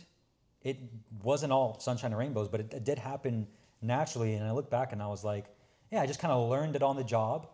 But for me, actually, I think the biggest part was going from employee to solopreneur, because leaving that full-time job, even though I was making more on the side, was a hard decision because you really got to take full responsibility. Yeah, And that makes sense. That's the hardest part that I think most people have, in my opinion, is like you got to let go. I always hated authority. So I was like, get me out of here. You wanted to be like I in just wanted to do my control. thing. Yeah. I was always like that as a kid too, playing with toys with maybe a friend. I had to put it back my way. It had to be Nick's way. So I always had, a struggle with authority or just like, I was always good friends with teachers. Okay. But I would always like do it out of like, I want to have it my way, and be able to just have maybe a little bit more freedom in that environment. So for me, I think actually the transition from solo to business, I think I went too fast. Oh, because you didn't like maybe giving up control either. Maybe. I mean, that's been a learning lesson, but too fast, like in I've terms gotten of over like that. hiring too quickly? I think when I started, I hired too quickly and didn't Gotcha. stack up enough of my own money. Gotcha. And then it puts you in a position Yeah. where this has to work now. Yeah. And that's a mistake I made when, early on. I wish I did the solo thing longer. Built a war chest. Couple and months. then a year, 2 years, the whole thing. And then gone and said, I'm going to scale this thing. Because it's way easier to go and scale when you're sitting on a pile of cash. Exactly. Throw it at ads, throw it at new people, test things. Yeah. You can test a lot faster. Yeah. But when you need something to work now, Yeah. it's not a fun position to be in. That's what I learned from Sam Ovens actually in Quantum when I first joined his mastermind. He was always a big proponent of get a war chest. And his war chest at the time was like $1 million in cash in your business checking account. Because then you can make big dick moves, he would say. He's like, your balls sit more, like you have more balls. I was going to bring up Sam because you did the thing with him. I think that you did like a YouTube program with him. Yeah.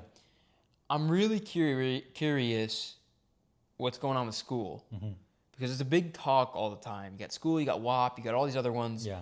And then I think there's maybe some beef between Iman and Sam because Iman bought consulting.com or something. So this is actually probably going to be the highlight of the podcast here because this is stuff I love talking about. Okay. I love the tea. Okay.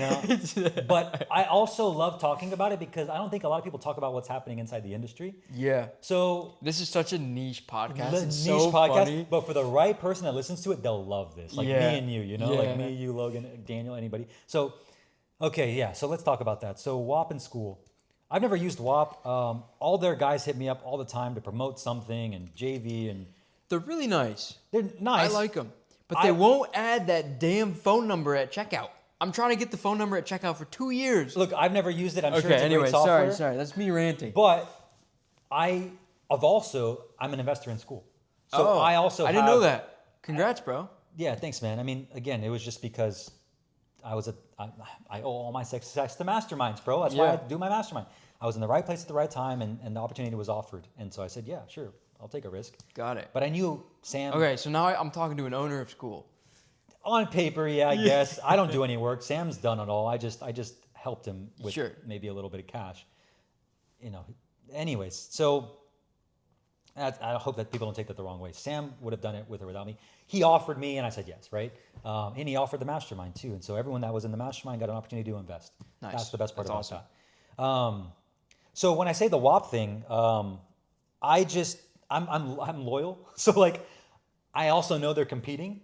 So I don't want to also, in good faith to Sam, because I really respect Sam and I'm actually invested in Skool. I don't want to feel like I'm trading teams either. Sure, you know? makes sense. And so, and I also just like using Skool. I have never used Whop. I hear Whop works. I think there's competition for a reason. Now the Iman thing is interesting because, look, Whop and Skool do virtually similar things. From what I know, before I get to the Iman thing, actually, Skool is very simple. It's simple. It's very simple. It's community focused. It's not meant to have all the bells and whistles. If you know Sam, Makes sense. And you know how he's built his courses and his programs, it's enough to get you the result. The only thing Okay. I had a gripe with about Skool Yeah. was messaging people. Like a group chat feature Like and group stuff? chat Yeah. within a school. I agree, dude. If they had that, I probably would have still be using it. I agree. I use Discord. I use Whop to process some payments here and there and some stuff like that. But Discord is just what we use for hosting. Yeah. I mean, like in the same regard, it's like I use Skool, but I have Slack, and then I have a Slack for my mastermind, even though my content's on the in Skool. So it's definitely a feature that hopefully maybe they add. We'll see. So it's simple. The product works, but it's meant to be the least amount that you need to just get the job done. It's simple, right? That's how Sam operates. Whop, from what I hear, has a lot more of the bells and whistles, but at times can potentially be a little bit more overwhelming, especially for the average consumer that, let's say, buys a course from me, and now they have all these other things, potentially. I don't know, I've never used Whop, but that's my interpretation of it. I'm sure it works. Again, there's Circle, there's Skool, there's Whop, there's lots whatever. of them. Now, on the Iman thing. But before you get there, is the goal of Skool to like sell, or what's the? I mean, I don't want to speak for Sam or anything, but I do know that that's the play. I mean, look, Sam went all in on Skool. Yeah, it makes sense. He gave up an $8 million a year business while he was making $5-6 million in profit with a team of 7 people. Yeah. To go all in did. On Skool. So he's scaled consulting.com down to that. Yeah, I feel like, again, Sam already taught me this lesson, but I didn't learn it until I actually learned it myself. You went through it yourself. Because when I first joined his mastermind, that's when he had just got done transitioning consulting.com from 36 million New York penthouse office, everything, big team, 40 plus people, to California, less is more, team of 7 people. Did his profit stay the same? He made more profit, bro. He made more profit. Bro, he was making 30. This actually is perfect transition from the Iman thing. He was making 36 I know million. Iman talks shit about it, right? He was making 36 million with Skool, but he was profiting a million. Consulting.com? Sorry. Yeah. Good catch. He was making at the peak $36 million in revenue, and allegedly, from what he says, Sam says, he was making about $1 million. Maybe. That's crazy. Profit. Those margins are crazy. Maybe. I mean, but That's again, nasty. He in admits, a bad way. Yeah, it's not. That would be tough. I mean, yeah. So $1 million, however much profit that was, it wasn't more than 2 million though. Got it. So I guess that's not a lot of profit. It's a lot of top line. But then, okay, so this is when he admits publicly too that he read the book The Everything Store by Jeff Bezos, and he realized he was doing business all wrong. He was chasing top line revenue. He was scaling at all costs. The product wasn't getting any better the more team members he hired. A lot of the revenue of the company was being reinvested back into the company, but not in client success or not in customer results, but in ads. He had all of his staff for marketing, not on customer success. So why even scale that big if you're not making more money? But that was a big, obviously probably red flag. But he also just realized he wasn't customer obsessed. He actually wasn't embodying customer obsession. He was scaling the company, but his product, his results were apparently worse. His marketing budget was going back into ad spend. It wasn't going back into the product itself, not the product. So he had that revelation, and then he transitions. He goes from that to, okay, no, I'm going to focus on less is more, less team, 2 things. We, consulting or Quantum Mastermind, and then like up level. And then And that's where it changed. And then you came in, right? And that's when I joined the mastermind after he goes, I'm back. Here's what I'm going to be focusing on. And so I joined the mastermind because he said he's going to be running YouTube ads. And I'm like, what does Sam know about YouTube ads that I don't? You know, if I just learn one thing from him about YouTube ads, it's worth the investment. So I joined in 2022, actually, right when I moved to Miami. I joined like February that year when I moved to Miami. And then at that mastermind, he just talks about, you know, how everything was structured before, how he would do it again. And I'm hearing all that, and I'm just like, okay, that sounds great, but I want to do more. Like, I want to grow. I want to go big. I want to have a big team, all these things. And then, he's just like, why? Like asking me like the introspective questions, like why? And I just didn't understand why he wouldn't keep going at the time. Now I know, obviously, and I kind of experienced the same things as like product, all those things, right? So, okay, now let's transition to the Iman thing, right? So Iman was in Sam Ovens Quantum Mastermind in 2018. Got it. Like 2017. Yeah. This is when like Alex Becker was in there. Sure. And then he starts Hyros, right? This is when all these guys came from Sam Ovens before me. Iman obviously as well. So Iman very publicly says as well, he learns that these guys are making so much top line, but they're taking such little profit. And I believe that was also, subtle jab at Sam without saying it, because he was in Sam Ovens Quantum, right? And he knew that. I saw a clip with the exact numbers, I think. Okay. So it was funny. Yeah. So he says like, when you learn that the guy you're learning from is making this much top line, but then he's only taking this much profit, it's like, what the fuck are you doing? So I think that's when he stopped obviously going to the mastermind, but he also started doing Iman, right? Whatever he wanted to do. Sure. And now he is where he is. And so he invested in personal brand, not ads. For all those reasons, he learned from these guys. And so now let's transition.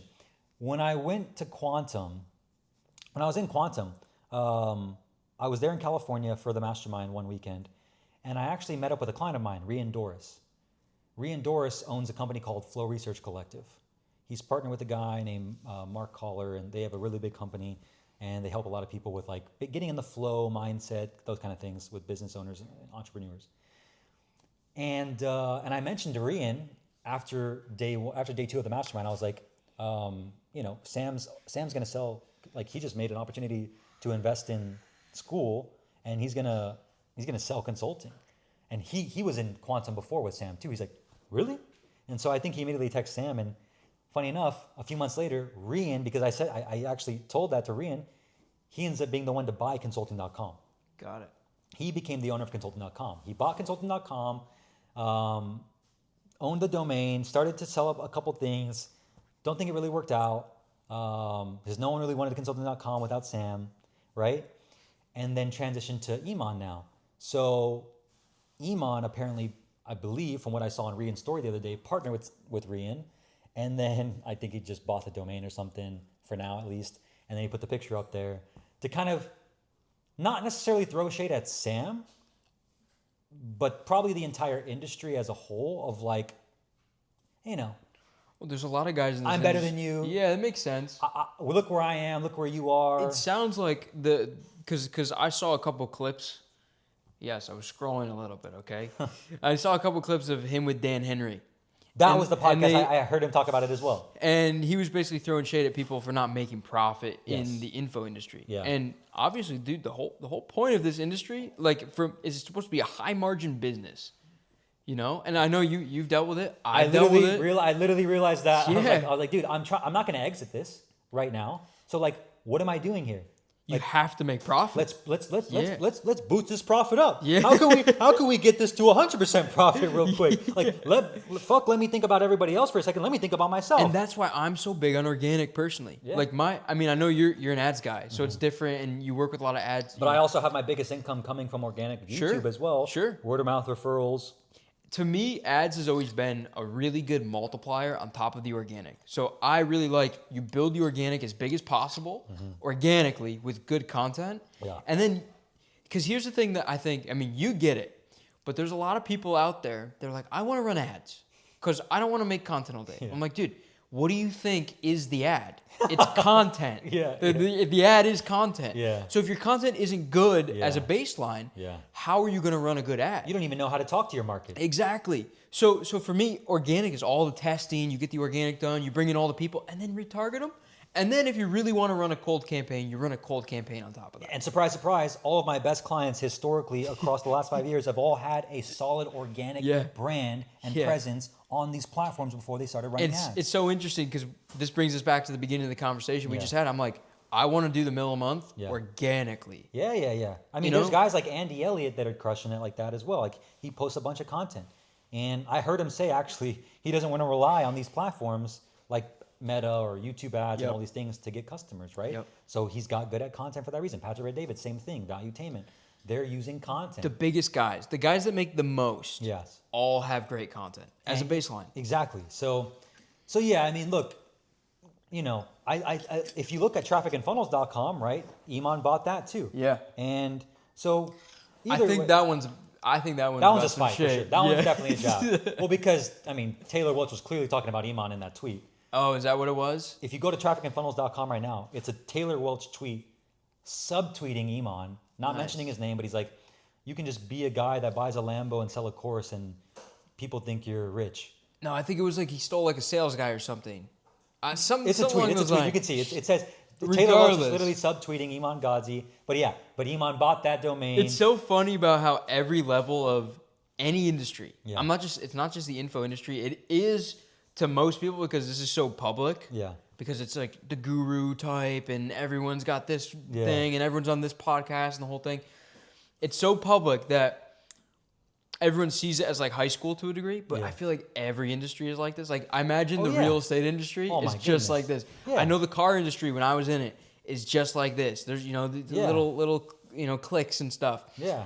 It's so funny though how, you grow up, but everyone's still kind of in high school a little bit. Yeah, exactly. It's just a different niche, a different vertical, different industry. And I like it, dude. I think it's fun, That's why we're a part of it. Yeah.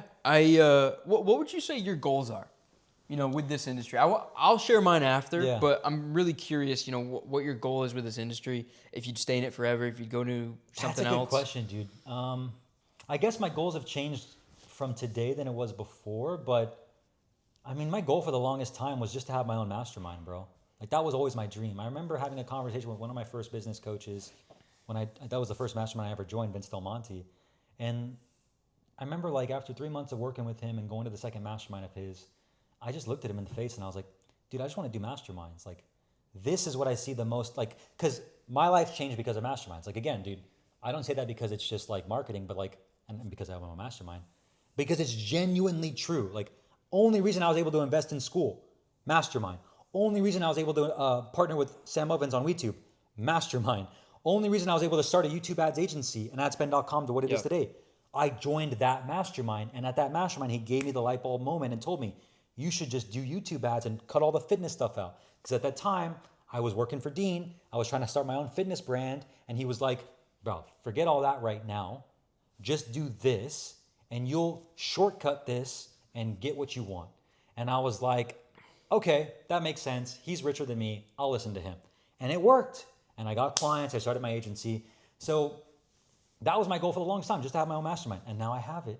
And that's kind of what I would really still want to do. I want to be able to host masterminds and events and workshops all across the world at dope places in Europe, in Asia, admin in Hong Kong, bro. Admin in Antarctica. Admin in the Maldives, like, why not? Like, and just get people together that are like you and me, that like talking about this stuff and all want to be around people that are doing the same thing and have fun. Not just talk about business. Yes, of course, that's going to be natural because we're just motivated like that, but also to do it while we're walking the beach, while we're having good food, good dinner. I want to create experiences. Like everything I've done with adspend.com works because of the branding behind it, the experience, the intentionality. And our core value is red carpet customer experience. So for me, it's like, bro, if I could just keep doing masterminds the rest of my life, like that's my goal. I'll be living the dream for the rest of my life.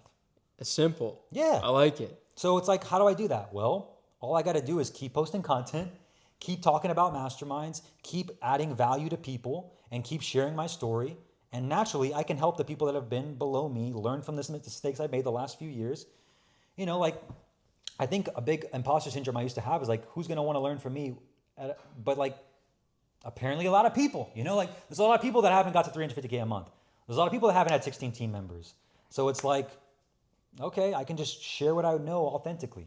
And so my goal right now is like, okay, be a good husband, be a good father, do my mastermind, give value to clients, and focus less on like the tangible, like I got to get this, otherwise I'm not going to be happy, but like let it happen naturally and just be the best I can and it'll just come. Like, nice. That's it. I love it, bro. That's incredible. You're winning. Thanks, man. You're winning, dude. Yeah. Sometimes it doesn't feel like it because, but 360. You got to be grateful. Third-party perspective. You're winning, man.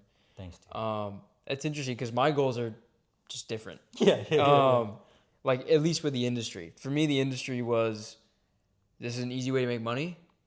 I've become good at this. Yeah. First with theme pages, then the agency, and then obviously consulting. And it can turn into a cash cow that goes forever because we're really good at what we do and we take care of our clients and it's healthy. We don't rely on the paid, only paid or multiple team members. We have a core group of Americans, some VAs. We're there. That's my happy medium between the 16 and like the 2 is that middle ground. Yeah. And for me, the biggest thing is to make a ton of money, become rich from the industry without selling my soul. Yeah. I don't want to sell shit. That comes back on me and my reputation, and I never want a bad review. Yeah. I never want a bad experience. I never want someone to be able to say he, lied to me, he didn't help me. It was, he worked with me in bad faith. I want to be able to get rich from the industry while preserving the reputation, so I can do whatever I want to after or during or the whole thing, and that's what's important to me. I think a lot of people maybe don't care.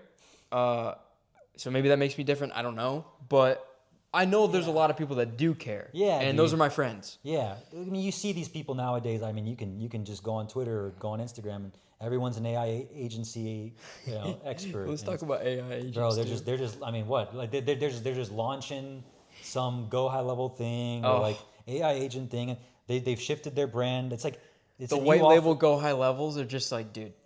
It's also just like you can tell who the guy is that just is in it for the money. And like that's the thing I get tripped up on too sometimes because I'm like, I mean, like you said, if the goal is to make as much money as possible, I mean, the guys that are doing it, they have no problem just going from offer to offer to offer, trend to trend to trend. And they make the most money. At the same time, though, they also get the most hate and the most flack and the most FTC, FTC lawsuits. Yep. And it's like, have they sold their soul? Have they sold their soul? Debatably, yes. Have they sold their soul? Debatably, no. Whoever you talk to, but it's like, do they know they're doing something wrong or not? Well, that's where I tend to lean yes because and then they continue doing it because they do it again, and then it's like, come on, man. At what point is the money just like that's all it is? Like you don't even care. It becomes dirty in my opinion. You just want to sell anything you can. I think it becomes dirty.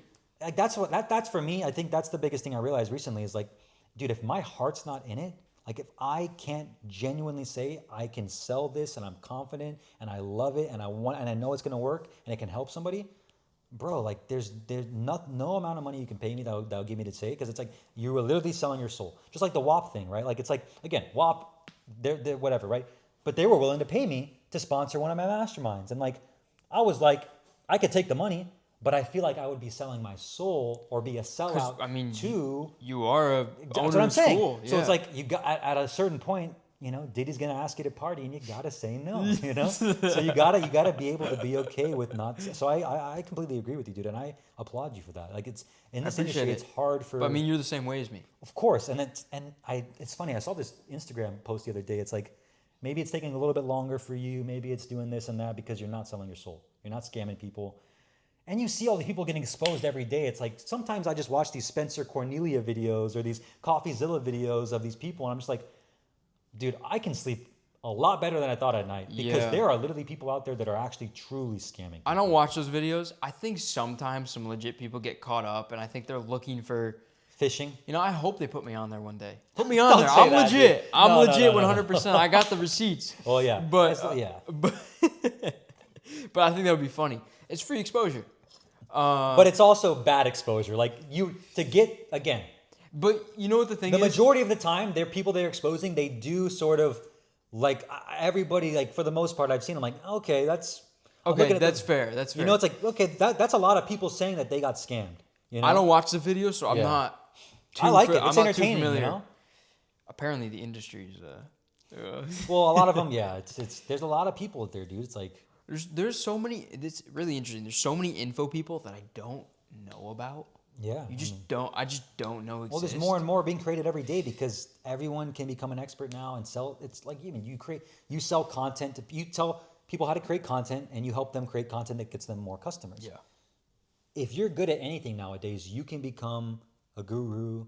And like that word gets thrown around a lot, but it's like, dude, if you're like, you, me, and your girlfriend could theoretically throw up a mold course right now and teach entrepreneurs how to detox from mold. It's fair. Because we've gone through it. And I would say that's not invalid as a thing. At all. Yeah. It's actually probably one of the best things we could do for the health of many people. I tweet about it all the time and actually get some of the most engagement on my account. I'm like, info is awesome. Yes. Just sell the course, bro. Yeah. You're good at something. Yeah. Go sell it. Why Teach it. not? Help. Go do It's it. in your brain. Yeah. You have a skill. You have knowledge. You have an experience. Pull it out. Yeah. Package it. Come to me. I'll help you package it. And package it up. Yeah. And sell it and go make the money that you want to make. And so the line I think becomes drawn when that's it, right? Intention's good, everything's good, product's good, clients' results are good, and then you sacrifice all that for the sake of you don't fulfill it all. Like you just stop fulfilling. Yeah, that's you the problem. You don't deliver. You claim everything, you don't do anything, and you do it hundreds of times, thousands of times, and that's where again you get exposed. You're gonna make X amount with Amazon automation, guaranteed. Like some of these guys going down, I'm like, you said that? Yeah, and it also just like I think people are I don't know, man. People see right through that nowadays, especially I hope, because it's just like it takes work, bro. None of this shit's guaranteed. Yeah, dude, waking up tomorrow's not guaranteed. So it's like, bro, just chill out. Like, this is gonna help you. This is gonna get you clients. Like. Just do the fucking work, bro. Yeah, like at a certain point, you get kind of like Sam got to that point. Like I saw him in Quantum. He was just like no claims. He's like just the simplest marketing at all. No claims, no guarantees. And it was like, it's simple, but it works, dude. Like you just get over the marketing claims and the guarantees eventually. You're just like, and those kind of clients that come through that stuff anyways, it's like, bro, it's a different client journey. Where do you see your brand going from here? Because you do a lot of really niche, high-end stuff. And you have followers from it, obviously. Yeah. But, I mean, we both know if you continue doing current niche stuff, you're not going to be a million-follower person. Yeah. Do you ever have aspirations for that? Do you want to be there? Yeah, this is something that I'm actually glad you asked me about because I'd love your opinion on this too. Yeah, Joe, I mean, I'm at the point now where I don't just want to talk about YouTube ads anymore. Like, I've said the same thing the last 5 years. Right? It's like, what else is there? You know, it's like, it's going to be the same thing over and over and over again. I've evolved. Like, I like talking about this mold stuff. I like talking about health and wellness. I like talking about masterminds. I like talking about Bitcoin. I like talking about freaking, organic foods. I like talking about organic cotton clothing. Like, that's what I really love doing and like exploring and learning about. So it's like, how can I incorporate that? Like, at this point with my content, I'm not even worried about like trying to, from a business side, I'm not really worried about trying to get clients from my YouTube channel. I'm just trying to grow my message. And like the message is like growth, like personal development, giving back everything I've learned. So I actually see my brand actually growing faster and bigger because I'm starting to branch out and grow broader topics and not just be honed in on I'm the YouTube ads, adspend.com, paid ads, type info, like that's great. But like when I'm talking to guys like you and like people that are in the industry, this is what we talk about. It's like, why can't I just talk about this on my channel? And so where do I see my brand going? I see my brand actually truly becoming more of a, personal brand. Of course, I'll still do adspend.com. That'll be what I do, but it's not who I am. So if I can eventually, going back to my goal, like your question about my goal, I want to leverage the mastermind, but I also want to leverage what I've done with adspend.com. And I want to be able to have my own health and wellness sort of brand and company as well. Like retreats, like cold plunge, sauna, like those kind of things, like these devices that I use anyways. Like what's stopping me eventually when my Bitcoin goes, to where it is that I can invest in all these things and build these compounds and have a compound here in Miami. I see you keep talking about Compound. a farm. I've been talking about that for like 4 or 5 years now. Yeah, I want to, dude. Here's the funniest part about this. Where I see the world going, dude. Like, this is why I'm super bullish about Bitcoin as well, is because it's like AI is coming, and like AI, from what I'm seeing and learning, is like it's going to replace a lot of things, and like that's why the big. Are you using it a lot? Yes, but like not even at the not even 20% of capacity. Like, I haven't even tapped into potential, because again, I'm like, okay, what do I need? What's actually needed for this to run? And so, point being is like, I see writing on the wall where it's like, what's going to be truly scarce? What's going to be valuable in the future? What are people going to actually care about? Like, if AI is what it's going to be, which we all know it probably is, what actually matters at that point?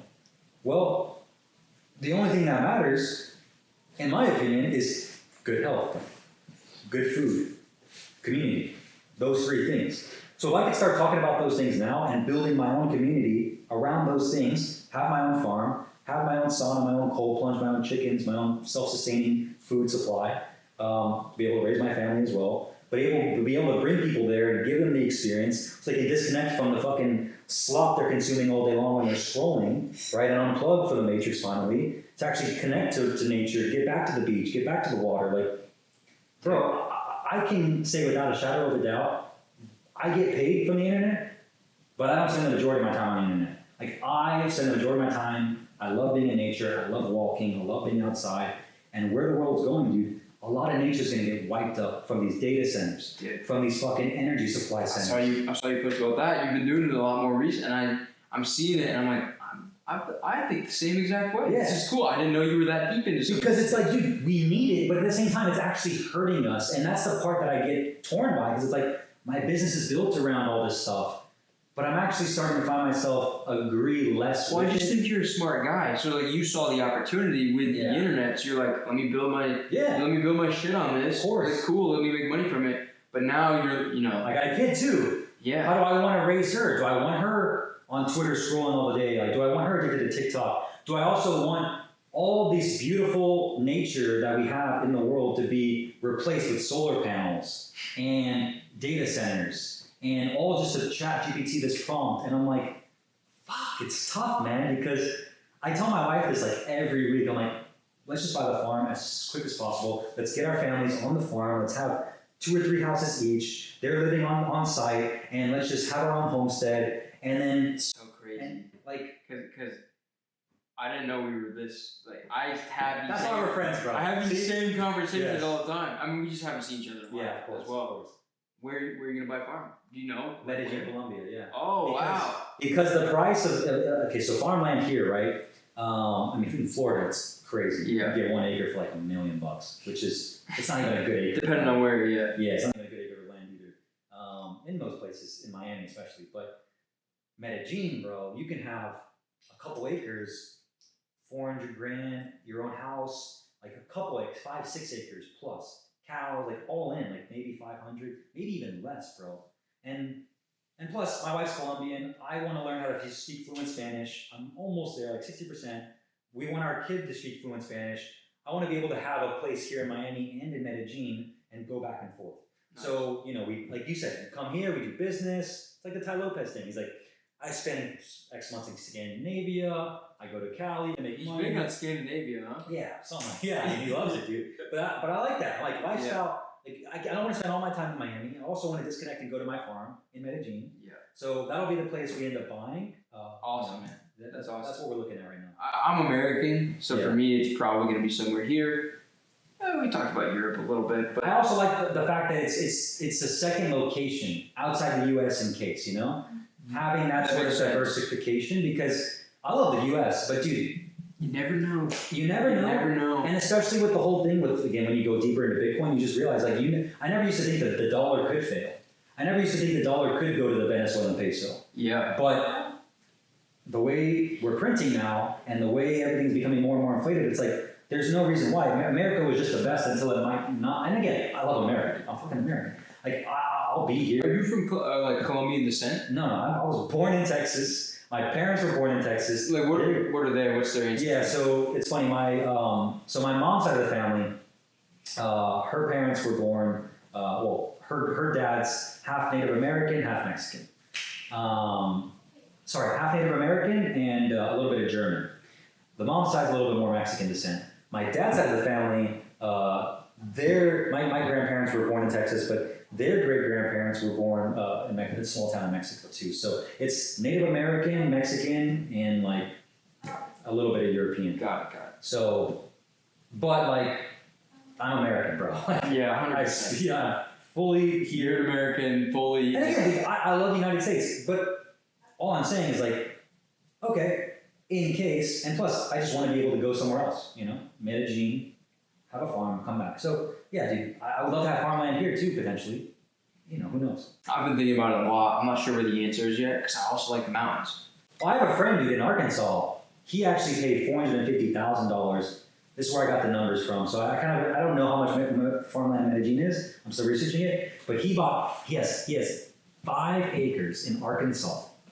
Again, it's Arkansas. 5 acres. But that came with his own 6-bedroom house, 5 acres, and it was only $450,000 total. Way out in the middle of nowhere. Yeah, he's in the middle of nowhere. Sort. He's in the middle of nowhere. He admits that to me. I kind of like that. I like going off grid a little bit. If you're going to have a farm, you might as well have a farm. Yeah. So for me, it's like it's going to be somewhere in America. Yeah. But then maybe there needs to be a third spot, like a mountain spot. Yeah. But the more and more I think about it and live and do business, I think a place in Miami has to be the case. For sure. You know, think about a finance guy that is, you know, like-minded like us. They would have a place in New York City because they have to be there for business. I don't have to be here for business, but it's so good for my business to be here that it just makes sense. Yeah, we're on the same wavelength. And it's kind of a different part of Miami. It's not Brickell. No. You know, you look outside. This is different. This is way more chill. This is Miami, bro. Yeah, this is what you want. Like, that's what I always tell Jennifer. It's like our vision board we've always had is like condo in Miami, you know, farm in Medellin, and we go back and forth. All right, so guys, look, we're gonna cut the podcast because the camera keeps dying. It's not plugged in. It's not charged. The memory card this, memory card that. But dude, this was awesome. Yeah, 100%. This was a great podcast. I appreciate you coming on and thank doing you, bro. this. I can do this every day. The whole thing. We will maybe have to do it. Well, maybe if it's not soon, we'll have to do another in the future. 100%. On the farm. Yeah, on the farm. On the farm. I don't know if you guys even know about the farm. depending on the microphone. Regardless, guys, Brian's link is going to be in the description below. You know where to find me: Instagram, Twitter, here on YouTube. Make sure to subscribe, and I've got videos going out damn near every day. So I'll see you on those. Cheers.